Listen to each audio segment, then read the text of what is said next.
Hello and welcome to a spoilers discussion for Priory of the Orange Tree. I wanted to talk about what I mentioned in my spoiler-free review about Priory not having strong antagonists, and I have a few examples that I wanted to share with you guys of what the characters in Priory could have been if they were written uh, with the purpose of being antagonists in mind, especially with the Clays. So I'll just read some of what I have here. So yeah, the major fault in Priory that I found was that it lacks substantial protagonists, especially in the first half. Ones that are clearly defined and actually pose like a threat in the present. Sure, Tane had to fight Tarosa the bully, and she was training really hard and was worried about beating him. But, she doesn't really grow. Her character doesn't really grow at all to beat him. And even though the fight was close, like her win didn't feel deserved to me when I read it. And like before, she was training like super hard. She was training her brains out. And we saw all that extra work wasn't improving her. And I thought, what if Shannon had written Tane in a way that she trained so hard and was so compulsive about this training that she actually lost the fight with Tarosa because she was exhausted and had like developed bad habits, and she ultimately, like, what if she didn't become a dragon rider? But what if her friends that went out drinking and didn't train so hard, what if they became dragon riders instead? And what if Tarosa became a dragon rider and then Tane had to work underneath him, as his kind of lesser? I was thinking, like, what an interesting dynamic, and like how that would create like really these like bitter feelings between Tane and her friends and Tane and Tarosa, because she thinks that since she works so hard she should get the payoff, but she overworks herself. And I think it would have fit probably better than her just beating Tarosa for no reason. So what else do I have here? Yeah, the Tarosa guy, he would like rub it into Tane, and maybe one day when they're working together, Tane underneath of Tarosa, maybe he would get into trouble with like peasants in some situation where he doesn't understand the lower class citizens, and Tane has to bail him out because she has knowledge of kind of how the lower class citizens operate, and maybe he begrudgingly acknowledges her, or would begrudgingly acknowledge her, and maybe he decides to tell her to like relax in her duties or something, and then like Tane would view it as a punishment, of course, because she trains so hard, and she thinks that Tarosa the bully would be telling her to rest. But maybe later, like after she's rested, Tarosa would tell her that you need to take a break, you can't just go full bore all the time. And she kind of like realizes that, and then maybe she's allowed a retrial. She would have been allowed a retrial of the dragon trials, and after getting proper rest, she actually succeeds and gets her dragon, and then she could have become very good friends with this bully. And then Tarosa finds out that Tane had lied about the red sickness, and he finds out about that whole scandal, and suddenly like he hates her again, but this time like with more of a passion. Wouldn't that make like such better character than like what we got for this Tarosa guy, who kind of just shows up and doesn't really show up again? Maybe he shows up at the climax, I can't remember. I have notes here talking about, if you watched my spoiler-free review, you'll know that I've argued that the dragons and the Nameless One don't feel like much of a threat because like we don't get to see the destruction they bring. It's not described very well. They kind of just show up, and then the characters don't even do anything like to react to it. Like, you think if there was dragons attacking the city that the queen would be like, oh, well, maybe I should go in a bunker somewhere so the dragons can't come and stab me and kill my baby. Like, instead, the queen's like running around outside, and it's like, look at me, come like breathe fire on me or something. Oh yeah, that's sorry. That's also what I wanted to talk about in this, is that that scene, that first dragon attack where they come and Sabrin runs outside because she has this blind faith apparently that the divine or whatever, the 12 divine or whatever they are going to protect her. So she runs out to this dragon, and the dragon breathes fire on her, and then Eid throws up a magic barrier to stop the fire.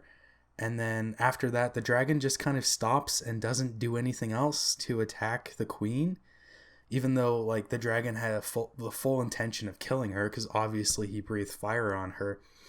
But he doesn't like, after Eid blocks it. I don't know why the dragon just doesn't like eat Sabrin. I mean, he's a fucking dragon, or like whip Sabrin with his tail, or like crush her or something.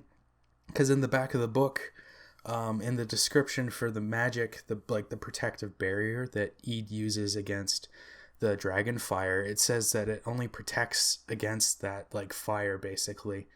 So I don't understand why the dragon didn't just like breathe fire again, or like physically attack the queen. Because like, did he just give up? Was he like, oh well, Eid stopped me once, that really hurt my feelings, I'm just gonna go attack the tower and then fly away and pretend nothing happened? Like, it's what I was talking about in my review, that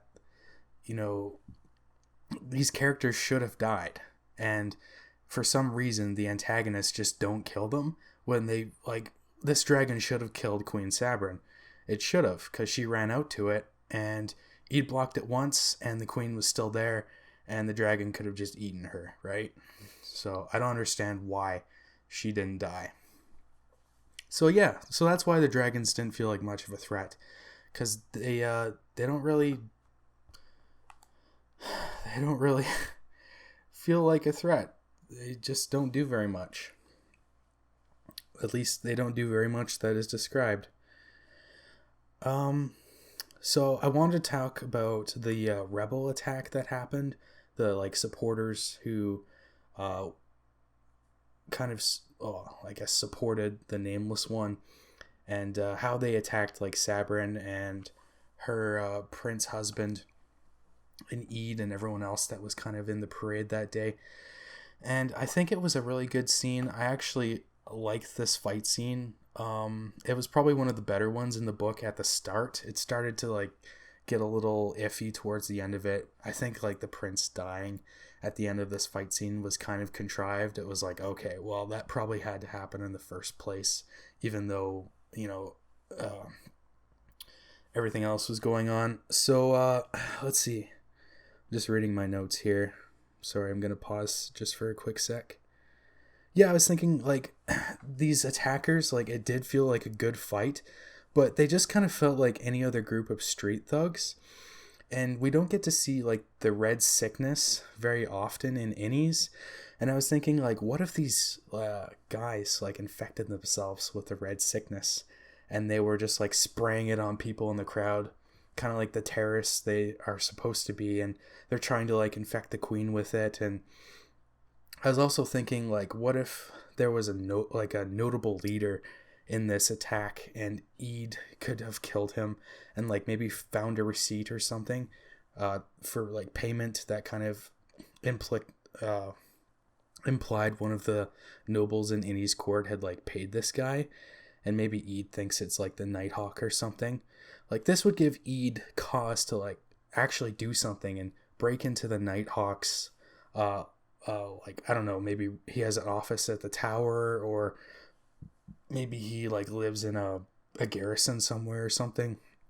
It would give Eid cause to like actually do something and be like proactive in defending the queen, because she could be like hunting down whoever the secret person is. Because instead Shannon pretty much just says like isn't it's Rosarin or like something like that, who is the actual culprit behind these attacks. And it's like there's no evidence to kind of like lead us as the readers, or really Eid, to like come to that conclusion. And like Trude's involvement in all of that is like kind of confusing. I don't fully understand it. But yeah, if there was if there was the letter, as I mentioned, it would give cause for Eid to like actually go out and do something. Like, yeah, at this time Ede is still kind of um well, after the death of the prince especially, she kind of hooks up with Sabrin in a big way. But what if Ede would like slip out of Sabrin's bedchamber at night and would go and try to find out who had attacked her, who had caused this like rebel attack, and like, take some initiative instead of just sitting around and being like, oh, well, there's someone that wants to kill the queen in the court, but I don't really care. I'm supposed to protect the queen, but I'm just going to sit back and wait until things happen, right? So I think, yeah, there's that. And Nicolaes, gosh. Nicolaes, he does kind of screw Tane in the beginning, sort of ish, of Priory. But I was thinking, like, what if he really screwed her? Like, what if he stepped it up a notch and was even more of an asshole? I think it would have been so much more interesting. Yeah, so what if Tane had actually, instead of like the pirates getting her dragons drunk, what if Tane bought some of this, like, yeah. So what if Tane was the one who bought like the fire water or fire cloud or whatever it was, and she got her dragon drunk, and like when her dragon falls asleep, Tane is the one who steals like blood and scale from her dragon. And of course, like, she feels really bad about this decision, but she gives it to Nicolaes in hopes to like appease him because she really doesn't want this secret to get out. And then Nicolaes, being the bastard he would be, takes would like hide, maybe like he goes to the governor or whatever, who is in charge of, I think, whatever eastern island it is, like the Seanies, and he reports Tane, but they also like find like this blood and this scale on his body, so they go to execute him. And I mean, they could have just, like, maybe they could have executed him by like burying him in the sand of the beach and letting the ocean the tide slowly bring in the water. Like, maybe, like, I'm just trying to think of a way that like Nicolaes could get to the beach and kind of like see Tane's dragon get captured by the pirates that come in. So at this point, Nicolaes would have would have sold out Tane, but he would have been in trouble himself because he actually got the scale and the blood. So he's on the beach, and then he sees the pirate ship coming in, but he can't do anything about it. He's kind of just stuck there. And then Tane's dragon is drunk, and it's mad because it's missing a scale and blood. So it would fly out, and it would see this pirate ship, and of course it would like attack this pirate ship, but it's like drunk, so it doesn't really stand a chance. And the pirates, I guess they could capture it, or maybe they could like call in the bigger ship, and the big I don't know what it was, I think of the man of war or something like that, could come in and capture that, and maybe like a fight breaks out between the I'm butchering this name, or I'm probably pronouncing it completely wrong, but the Seanese, because they're the sea people, right? So they should have boats and stuff that would be prepared for pirates and like scouts or something. So they would see this attack going on, but the pirates would like fight them off and be fighting and capturing this dragon at the same time. And we get like Nicolaes' perspective as he's watching this happen, and one of the pirates like sees him. Maybe one of the pirates made a landfall and was fighting off the eastern people, and sees Nicolaes, and they decide to like pull him out for some reason. Maybe Nicolaes like convinces them somehow, and they take like Nicolaes with them. And just to kind of like continue on with this idea, maybe Tane at this point, she's like captured, and they tell her that her dragon got captured because of her, so she feels awful because of that. But then the bully Tarosa that we were talking about before actually like brings the boy and her best friend from her childhood, and executes them in front of Tane. Like, ooh, like, wouldn't that cement this Tarosa guy is like big old jerkwad, it would make Tane hate his guts so much, and I think it would have made like an excellent, uh, just like villain thing, antagonistic influence in the story. But you see what I'm kind of getting at here is that the start of Priory, it could have had like all of this or something different going on, and it's so much more interesting if there was like antagonists involved that are actively working against the protagonist characters. With the threat of the Nameless One trying to carry the story by itself, it's not very appealing. It's not enough. What else do I have written here?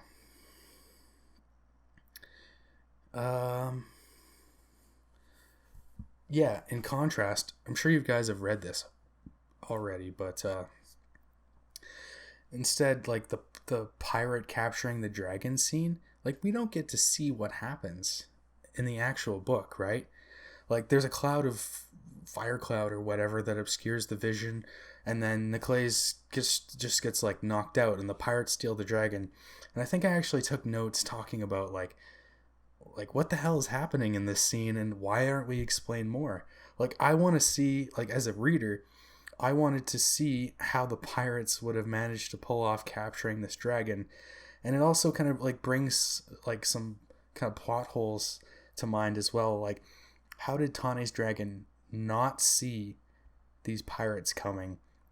And how did a massive pirate ship get so close to the eastern island, like on the coast, and not get like spotted? Like you'd think there'd be scouts, even though it's at night. You would think that there would be scouts or like a party that would at least chase the pirates because they realized they were there. But like, there's nothing that says that. It's just kind of like, well, Tane's dragon gets captured for plot reasons, and since we get to miss it, it really is. It's disappointing. What else here? Yeah, a lot of the action scenes are pretty disappointing. Tane's duel with Tarosa, the tower attack scene with the first dragon, I explained why I found that to be kind of silly. And the second dragon attack was dumb as well, because of friggin' Queen Sabrin's just running around outside like a chicken with her head cut off. It's like, why aren't you in the palace or somewhere safe at all times? Because dragons could show up at any moment. It's just silly. What else do I have here? Oh yeah, Loth and the tunnel thing. I found that to be kind of silly as well. So that kind of region is known for having earthquakes, and Samantha Shannon kind of lets us on at the start because both Kitson and Ardeloth react to kind of an earthquake that happens while they're staying at this palace and kind of the dragon place, the dark realm, I guess. And when they're going through this tunnel, you think that the tunnel would have like survived previous earthquakes in the past. So it's kind of coincidental that, as soon as our heroes are going through the tunnel that has probably survived through countless earthquakes that have already happened in this region, it just so happens to fall in just the right spot to kill Ardeloth's friend and not kill him, and that's it. And I don't know, I found that it's a book about dragons, man. Like Samantha Shannon had mentioned amphitheater, the like legless, limbless dragons. They're like limbless except for wings. Like, what if there was a dragon variation that was like a giant worm that kind of crawled into the tunnel, and like maybe Kitson and Loth thought it was an earthquake, but it was actually this dragon tunneling after them, and it would eat Kitson, and Ardeloth would be horrified, and he would live, obviously. But I don't know, it just seems like thematically it would make much more sense, because what a lame kill, especially since Loth doesn't grow from Kitson's death at all. Loth he like cries once or twice, and he doesn't get any stronger. He's not like, oh, I'm gonna continue on this journey for my friend. He doesn't get any weaker. He's not more afraid of dying in the future. He just kind of stays the same after the death. And it's kind of disappointing, kind of pointless, to be honest. And also I mentioned this in my review, but the showdown between like Eid and the Prioress was super disappointing because we didn't even get to see it. Like it had been built up a little bit. Like I was actually getting excited for it because, you know, Eid's like, you're the murderer. You murdered this person in the past. And the Prioress is like, yes, I did that. And then they're about to have a go at it. And Eid needs to steal this jewel from the Prioress and then peace out. And so they're about to have this battle. And then it's like skips to like Loth hanging out on the dog thing. And then Eid shows up and she's I think she's hurt a little bit maybe, but she's just got the jewel. And then it's mentioned in like a paragraph. It's like, yeah, Eid just managed to snap the jewel away from the Prioress and jumped off a cliff and survived and didn't get followed and didn't get blasted with a fireball, and she was just fine.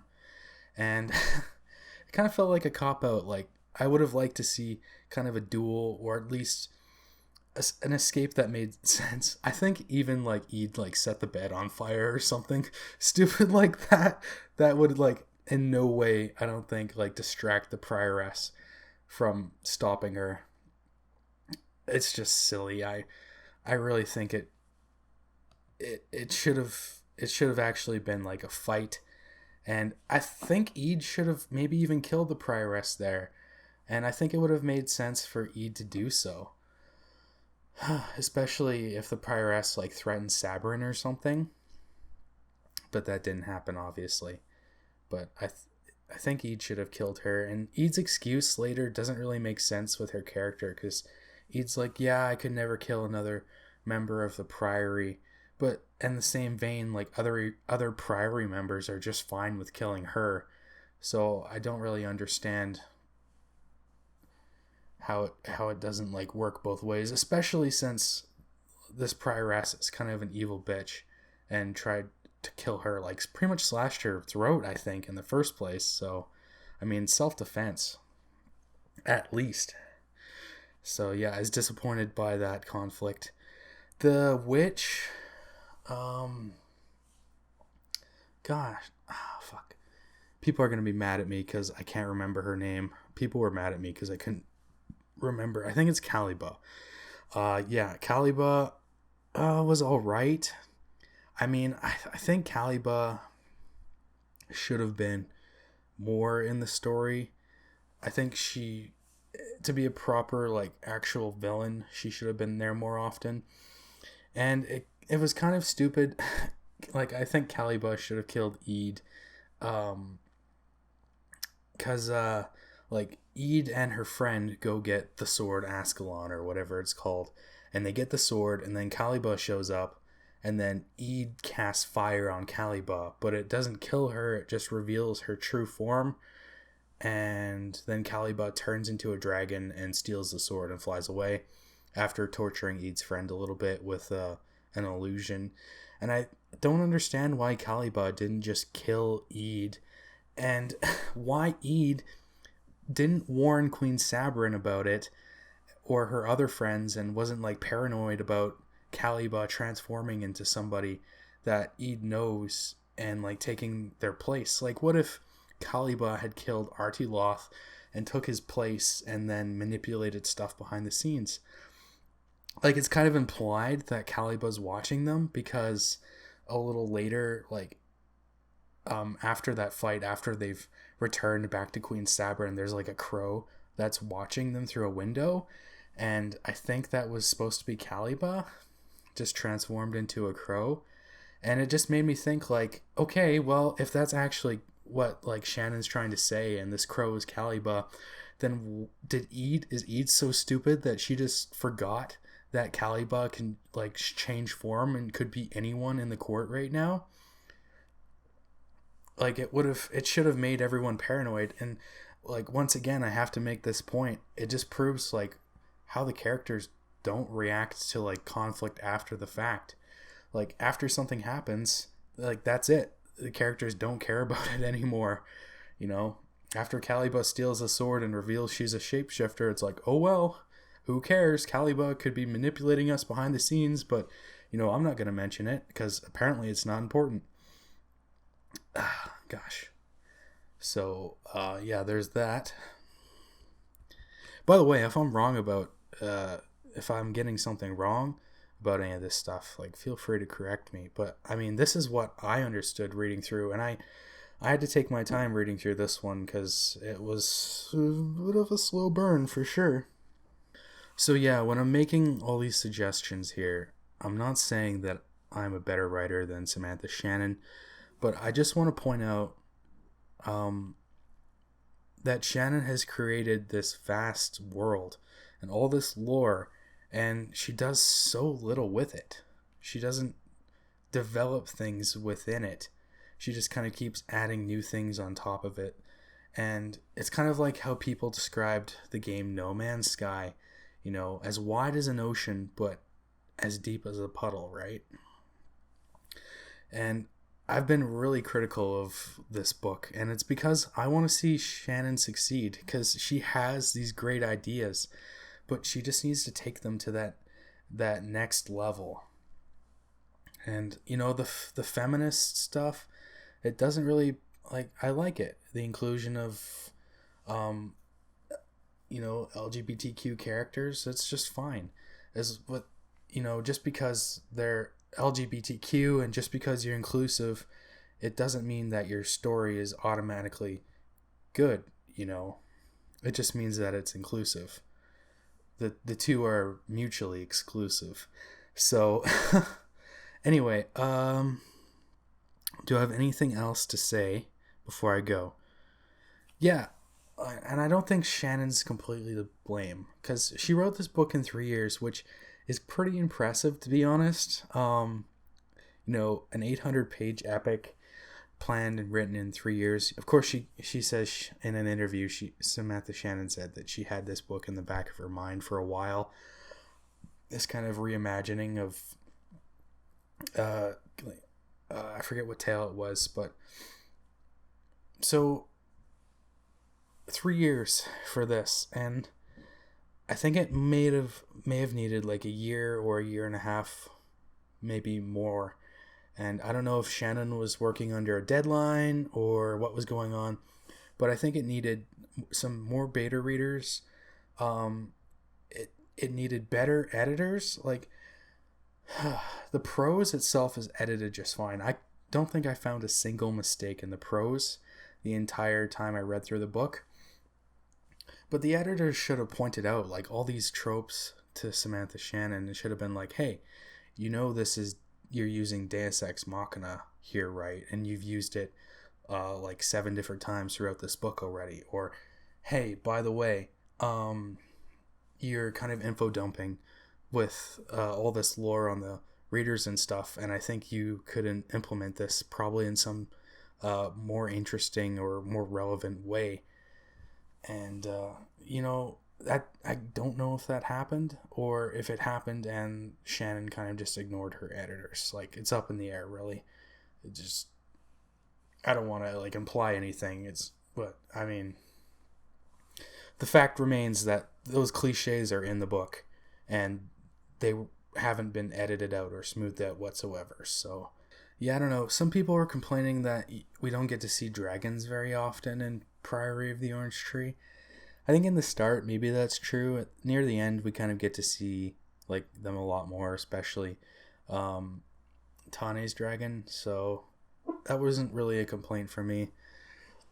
It would have been nice to see like the different types of dragons, because we got to see like a wyvern and cockatrice and the great one and these kind of like serpentine Chinese dragons from the east, and we got to see like dragon dogs and stuff. But you know, they're kind of set pieces more than proper plot devices. So I think the takeaway should be, I think Shannon needed just to sit on this maybe for a little bit, maybe for half a year, and then come back to it, and then pick it apart with her editors and beta readers to kind of root out all these cliched and these kind of stumbly story bits, and to introduce some protagonists and kind of wrap the lore and the characters and the plot together in an interesting way, instead of leaning so heavily on the lore to kind of carry the story forward. So yeah, that's what I'll end it with. It just needed more time. It's underdeveloped, to be honest. Even though it took 3 years, it needed a year and a half more probably. And that's all I have to say. Yeah, thank you guys for listening, and I hope to read more of Shannon's work in the future, and I hope she kind of learns from some of the mistakes that she made in Priory. It sounds really condescending, and I don't mean it that way. Just so we're all clear. Anyway, thanks guys. Bye.